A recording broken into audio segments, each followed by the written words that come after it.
রাতের বেলা আমি আর জয় আজকে মাদারীপুর নতুন বাস স্ট্যান্ডে যাব। বাস স্ট্যান্ডে গিয়ে আমরা আজকে একটি খাবার আইটেমের নাম শুনেছি, গোল্লা আইসক্রিম, মিজান ভাইয়ের।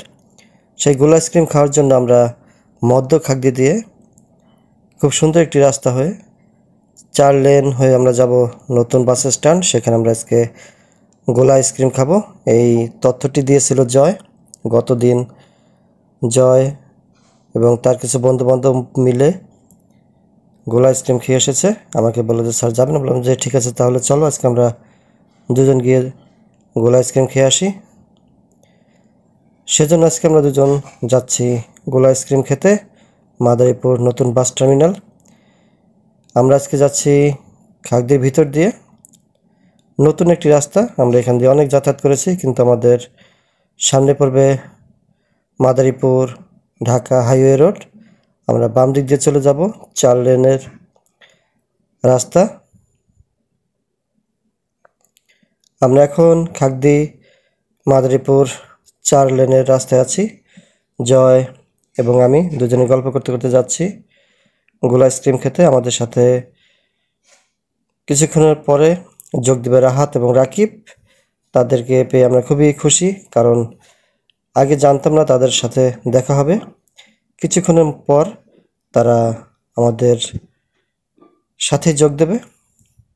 গল্প করতে করতে যাচ্ছিলাম নতুন একটি খাবার আইটেম, গোলা আইসক্রিম। কখনো খাওয়া হয়নি, নাম শুনেছি অনেক, তার জন্য যাব, দেখি কীরকম স্বাদ।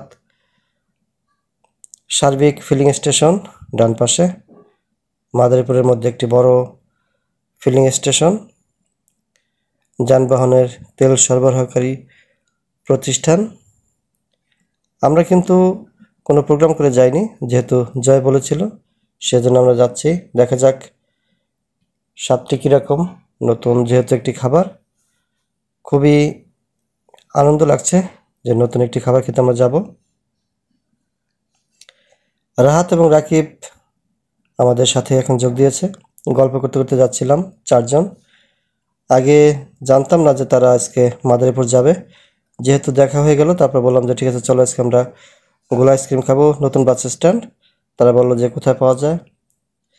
জয় বলল নতুন বাস স্ট্যান্ডে।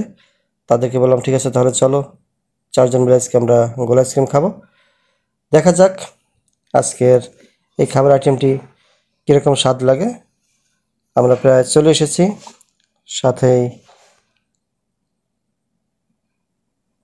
সামনে মাদারীপুর নতুন বাস টার্মিনাল। আমরা চলে এসেছি। গোলা আইসক্রিম অ্যান্ড লাচ্ছি, এখানে অনেক কিছু পাওয়া যায়, নতুন আইটেম, বিভিন্ন ফ্লেভার। আজকে আমরা খাবো। দেখা যাক সেই গোলা আইসক্রিমটি কীভাবে তৈরি করে। আমরা অর্ডার দিয়ে দিয়েছি 4 জনের জন্য। তারা আমাদেরকে সরবরাহ করবে মিজান ভাই, নাম মোহাম্মদ মিজানুর রহমান। সে একজন স্যানিটারি মিস্ত্রি এবং সাথে এই গোলা আইসক্রিমের ব্যবসা করে থাকে। তাকে আমরা বললাম যে ঠিক আছে ভাই, নতুন যেহেতু খাবার, তাহলে আমাদেরকে তৈরি করে খাবার খাওয়ান। সে তার খাবার তৈরি করছে। আমরা দেখছি বরফ কেটে কেটে সেই বিভিন্ন ফ্লেভার দিয়ে আমাদেরকে দেওয়া হবে। আমরা খাবো তেঁতুল, অরেঞ্জ,